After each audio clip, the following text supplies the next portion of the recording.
All right, so somebody asked me about how I decide what I'm going to train. So I thought I'd talk about that while I'm driving. Um, so I'm going to talk about my puppies today. So how do I decide on when I'm going to train my puppies? So the first like 6 months of life, it's really about learning life skills.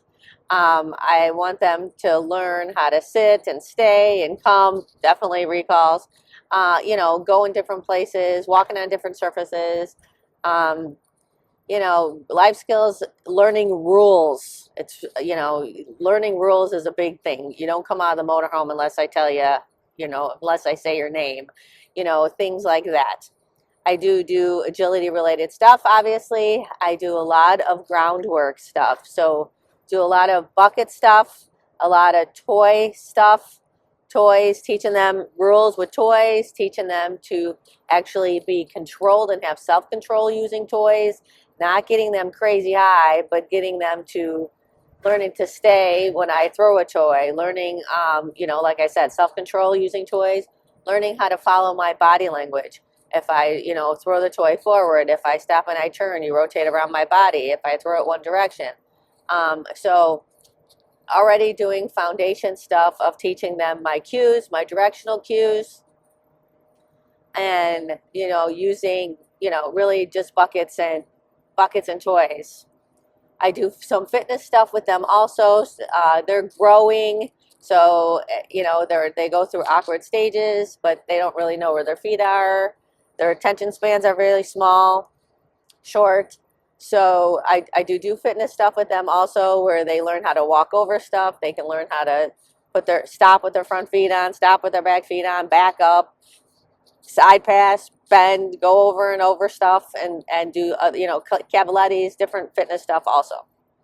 Once they're a little bit older, then I can start introducing obstacles. Well, let me go back. So one in relationship to agility, one of the biggest things that I work on a lot, especially with puppies or young dogs. Well, I don't know, with all my dogs, I honestly do it all the time, is teaching them to drive forward. I think that driving forward is a difficult skill, and a very, very important skill for distance training. So I start right when I get a puppy, they learn to drive forward to a bucket. They learn to drive forward to the toy, so that they are learning to drive forward without checking in. I don't want my dogs looking at me all the time. I want them to confidently drive forward at distance and speed. Um, and so I start that automatically with buckets and toys with my dogs, puppies. And then I also introduce, even at a young age, I introduce turns. Um, right from the get go, I start releasing them off their stay. And then I start teaching them shadow handling. I'll start teaching them to turn to the buckets. I teach multiple buckets so they follow my cues going to different buckets. I will have them, I'll turn and then with a toy around my body so that they're learning turns. I'll have them switch in front of me and then throw their toy so that they are learning the foundations of turns and following my cues and understanding my body language, even at a young age, without any equipment. So by the time I add equipment, they already have a really good foundation understanding of my cues. If my arm is forward, you drive forward. I drop my arm and turn my body, you turn towards me. I bring my opposite arm, opposite foot up, you switch, you turn away from me. And they already have a good understanding of go and switch. I'm not great about saying here's when I do my turns, but that'll come, later.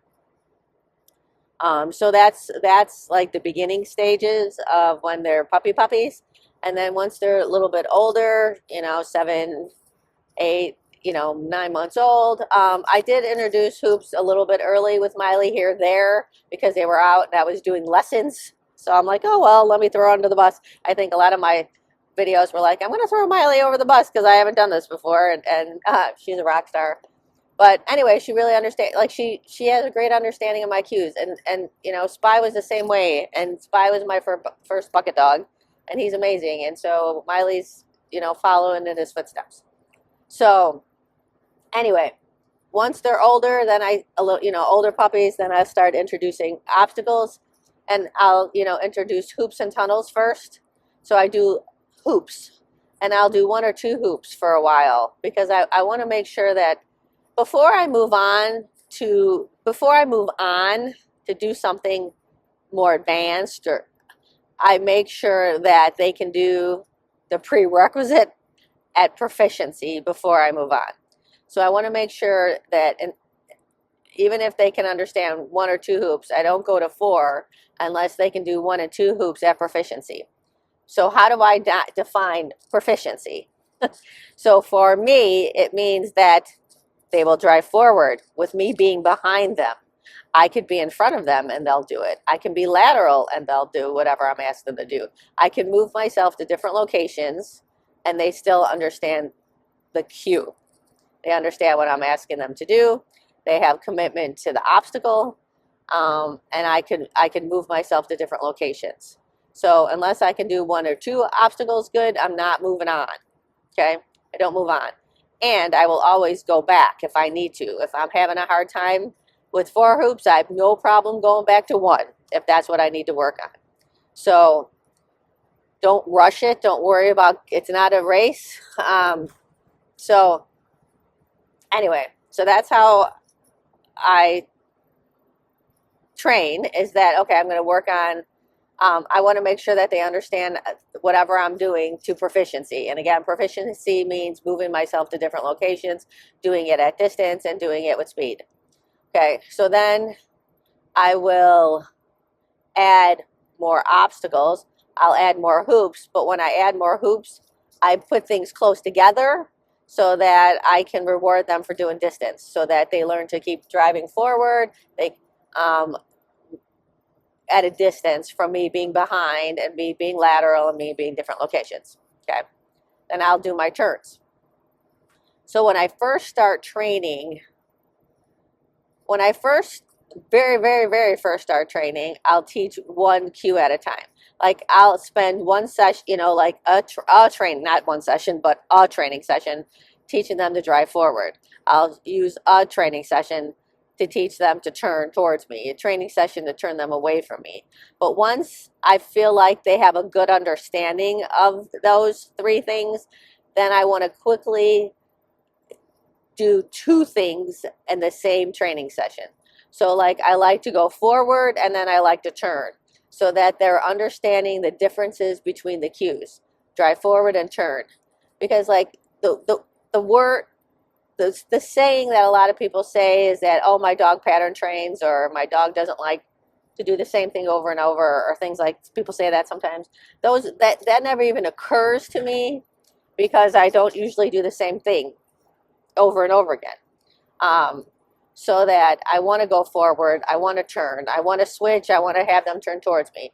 But I do a lot of straight and then turn. So 1 session might be I go straight and then they turn towards me. The next time we go straight and then they turn away from me. And if I have, you know, if the dog still has a physical and brain still, I might do all 3 in 1 session. So like my advanced dogs, I can do all 3 in 1 session because they generally understand it. But puppies, they, you know, they're learning. So, but the whole idea though is that I want to get to the point where I can train 2 things at once, because, and 2 things at once, 2 skills at the same time, 2 cues, because I want them to really understand drive forward cue, turn cue. Okay. All right. And then I will introduce tunnels too, like when they're 6 months old or so, whatever. Because I think that one of the hardest skills also is to teach your dog to drive out of the tunnel straight, because dogs naturally want to come and turn towards you.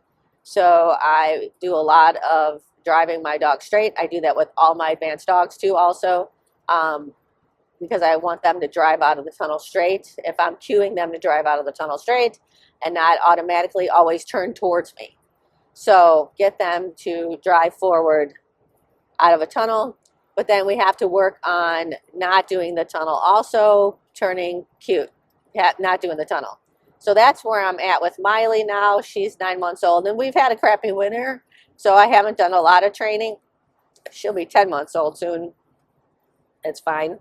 Um, I want to start working on, I need to start working on pulling her up, like turning off of tunnels too. I've done it a few times, but not consistently. And so my last couple training sessions where I just wanted to do like a pinwheel to the tunnel or go straight, and she wanted to, you know, dive into the tunnel. So definitely need to work on not doing tunnels also. Okay. So once I'm home again from my trip, I will start working on driving her forward out of the tunnel and then turning off of tunnels also. Let's see, what else? So then I just start adding more obstacles, adding more sequences. So I think of agility in terms of specific skills. So like first off, it's directions. You know, my directional cues are you drive forward, you turn away from me, you turn towards me, and then out. So those are basically the directional cues. I have tight cues away from me, tight, not so tight turns, but anyway. But I want to work on teaching my directional cues, and then I start adding sequences. So what are like the common sequences that we see? So we see pinwheels, we see 180s, we see serpentines, we see 180, 180s. So like those are sequences that I'll start adding to my training. So like last week, this week, today's Thursday, whatever, I started working pinwheels with her. So, and I had a hard time doing the third, like the pinwheel at the top.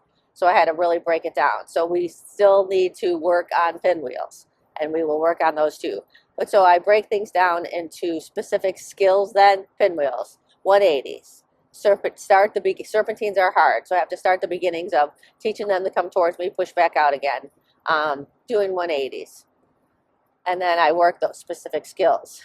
I don't worry about doing multiple obstacles or doing like longer courses, honestly, ever. It just kind of starts happening once I start doing it. But I generally will train in really short sequences with all of my dogs, not just my puppies. But so, you know, we'll do, you know, if we're doing a pinwheel, we'll probably do 4 obstacles, maybe 5, so that we, you know, go into the pinwheel, leave the pinwheel. But I don't do a lot of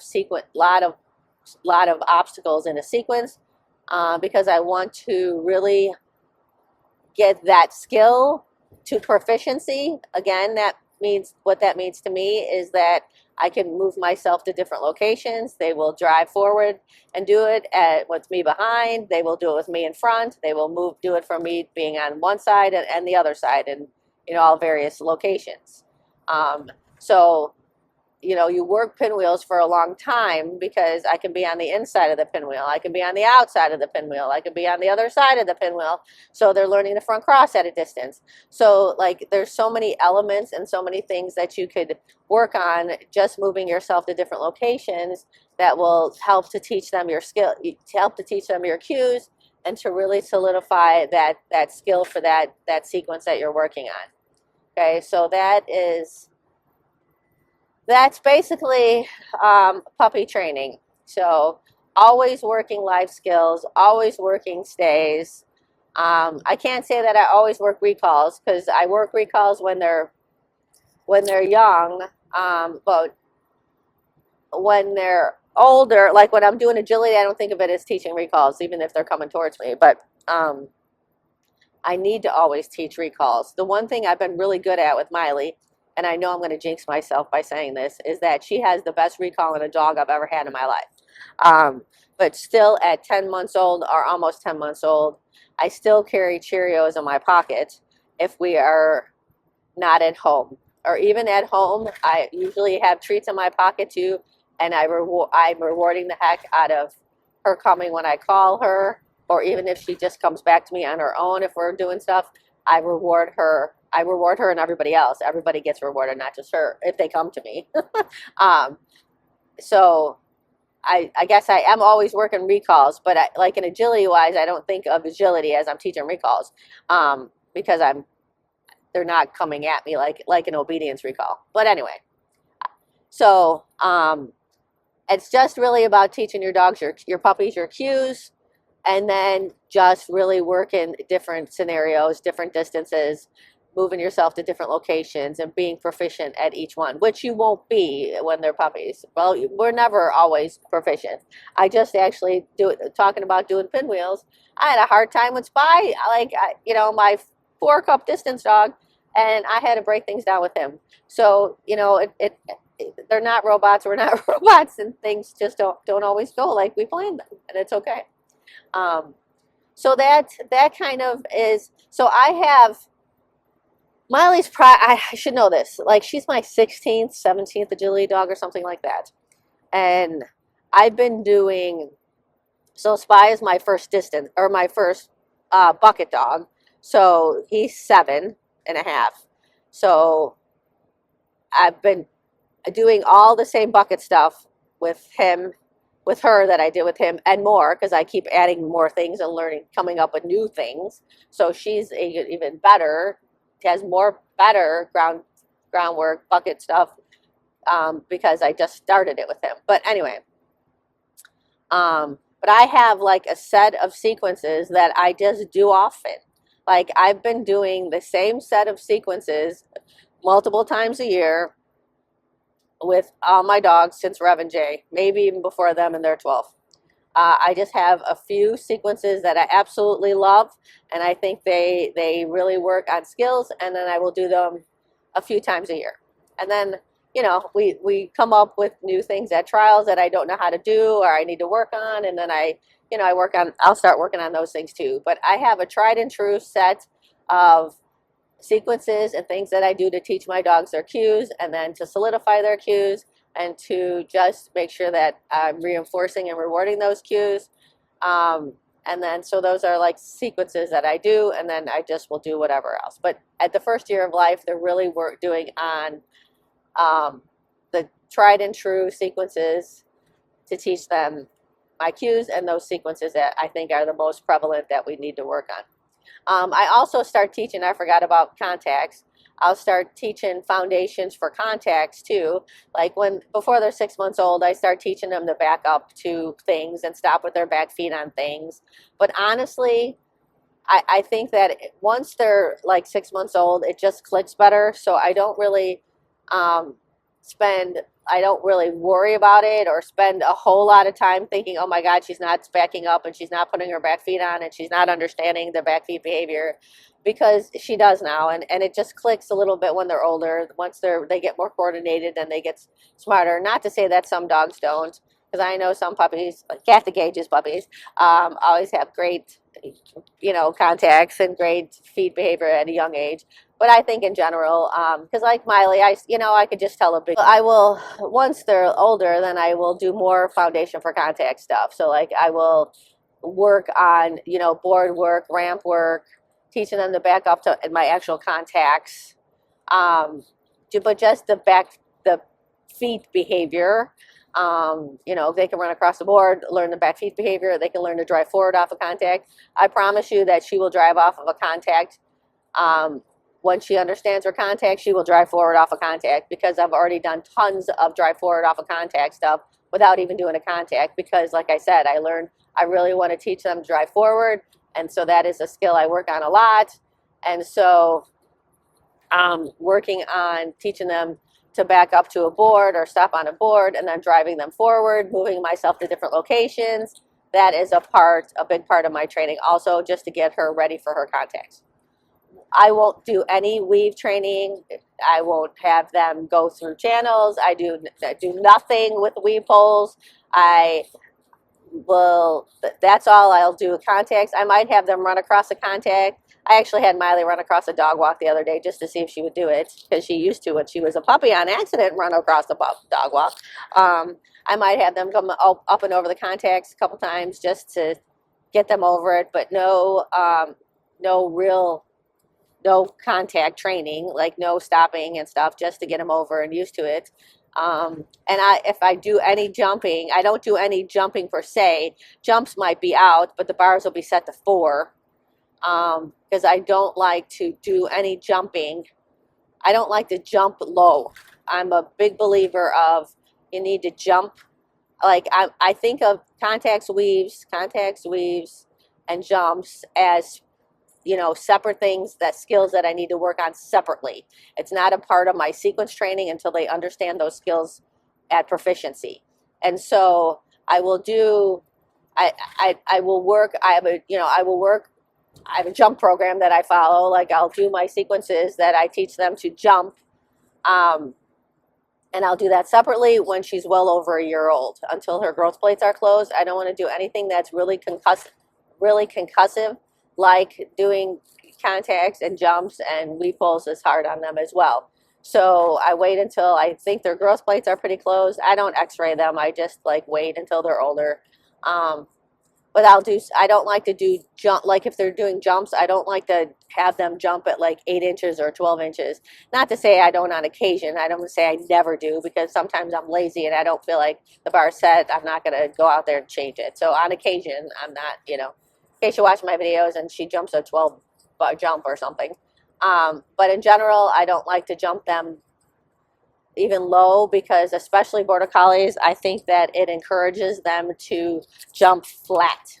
So I don't, once you have a bar knocker, you just don't do that anymore. Because I really think that jumping low encourages them to jump flat. And then once you ask them to jump higher, it's harder, because now they have to relearn, create new neural pathways from the brain to the body to jump actually higher and do different things with their body. So I think it's just better to wait to teach them to do it properly than to just have the bar set it low and just be like, oh, it's okay that it's low. But I think that neuromuscularly, it's better to just teach them right the first time, because once you do something a few times, and then you start to create a neural pathway to the brain that's in kind of automated mode, and then they learn how to do it that way. And then when you want to change it, it's harder to change something than it is to just do it right the first time. So I do not jump my dogs lower until they're ready, and I generally will jump them full height, unless on occasion I'm lazy and I don't feel like setting the bar.